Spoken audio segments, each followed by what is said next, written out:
வணக்கம். என் பெயர் ரம்யா.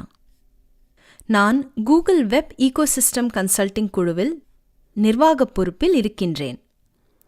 இன்றைக்கு நான் கோர் வெப் வைட்டல்ஸ், அதாவது இணையதளம் செயல்பாட்டின் முக்கியமான அளவுகோலை பற்றி பேசப்போகிறேன். நீங்கள் Google search ranking page experience அறிவிப்பை பற்றி கேள்விப்பட்டிருப்பீர்கள். இதன் பயன்பாடு மே 2021 தேதிகளில் தொடங்கும். பேஜ் எக்ஸ்பீரியன்ஸ் தலைப்பின் கீழ் வருகின்ற சர்ச் சிக்னல்ஸில் 3 சிக்னல்ஸ் தான் கோர் வெப் வைட்டல்ஸ். இது வெப்சைட் பயனாளிகளின் அனுபவம் எப்படி இருக்கின்றது என்பதை சில முக்கியமான அளவுகோல் மூலமாக காட்டும். இதன் பயன்பாடு வர்த்தகத்தின் முன்னேற்றத்தையும் கொடுக்கும்.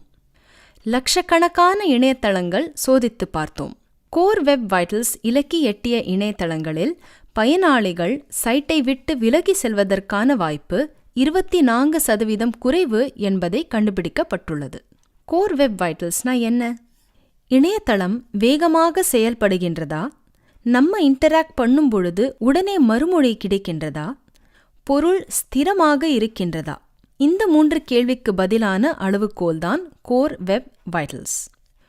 இப்போ இந்த அளவுகோல் என்னவென்பதை பார்க்கலாம்.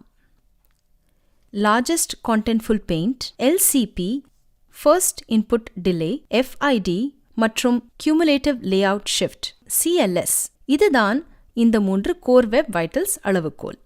லார்ஜஸ்ட் கான்டென்ட்ஃபுல் பெயிண்ட், LCP, ஒரு இணைய பக்கத்தின் முக்கியமான பொருள் எவ்வளவு வேகமாக செயல்படுகின்றது என்பதை குறிக்கின்றது. இதற்கு நம்ம இலக்கு 2.5 seconds. First input delay, FID, நம்ம இன்புட் அல்லது இன்டராக்ஷனுக்கு எவ்வளவு தாமதம் இருக்கு என்பதை குறிக்கின்றது. இதற்கு நம்ம இலக்கு 100 மில்லி செகண்ட்ஸ்.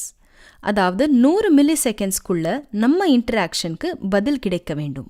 கடைசியில் CLS, கியூமுலேட்டிவ் லேஅவுட் ஷிஃப்ட், இணைய பக்கத்தின் பொருள் தாவாமல் எவ்வளவு ஸ்திரமாக இருக்கு என்பதை குறிக்கின்றது. இது ஒரு கணக்கிட்ட மதிப்பு. இதற்கு நம்ம இலக்கு 0.1. டெஸ்க்டாப் மற்றும் மொபைல் இணையதளத்தில் 75% பயனாளிகள் இந்த 3 இலக்கில் இருக்கிறது அனுகூலமானது. இப்போ இந்த ஒவ்வொரு அளவுகோலையும் கொஞ்சம் விரிவாக பார்க்கலாம். Largest contentful paint. Page load ஆகும் பொழுது முக்கியமான பொருள் எப்போ முழுதாக தெரிகின்றது என்பதை LCP குறிக்கின்றது.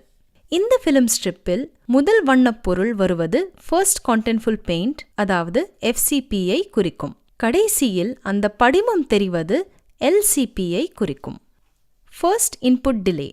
பயனாளிகள் பட்டன் அழுத்தின பிறகு அல்லது மற்ற விதத்தில் இன்டராக்ட் செய்த பிறகு எதிர்பார்த்த மறுமொழி வருவதற்கான தாமதத்தை FID குறிக்கின்றது. பிரவுசரோட மெயின் த்ரெட் வேறு வேலைகளில் ஈடுபட்டிருப்பதால் இந்த தாமதம் ஏற்படுகின்றது.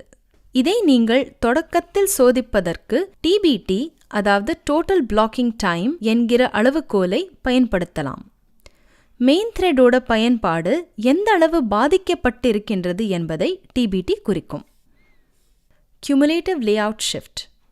சில சமயங்களில் குறிப்பிட்ட பட்டன் அழுத்தும் பொழுது அந்த பட்டன் இடம் மாறுகின்றது. இதேபோல் பொருள் தாவுதல் பயனாளிகளுக்கு மனச்சோர்வை உண்டாக்குகிறது. இதை கணக்கிட்ட மதிப்பாக CLS என்கிற அளவுகோல் குறிக்கின்றது. பொருள் உள்ளிடுதல், பரிமாணம் இல்லாத படிமம், இதெல்லாம் பொருள் தாவுதல் ஏற்படுத்தும்.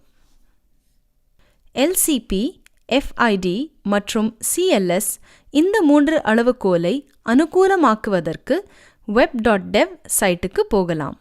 web.dev சைட்டில் வேறு பல சான்றுக்கூறுகள் உள்ளன. கோர் வெப் வைட்டல்ஸ் அளப்பதற்கு பல கருவிகள் உள்ளன. இவை அனைத்தையும் உங்கள் வெப் டெவலப்மெண்ட்க்கு பயன்படுத்திக் கொள்ளுங்கள். நான் சொன்ன எல்லா தகவலும் உங்களுக்கு உபயோகமாக இருக்கும் என்று நம்புகிறேன். நன்றி, வணக்கம்.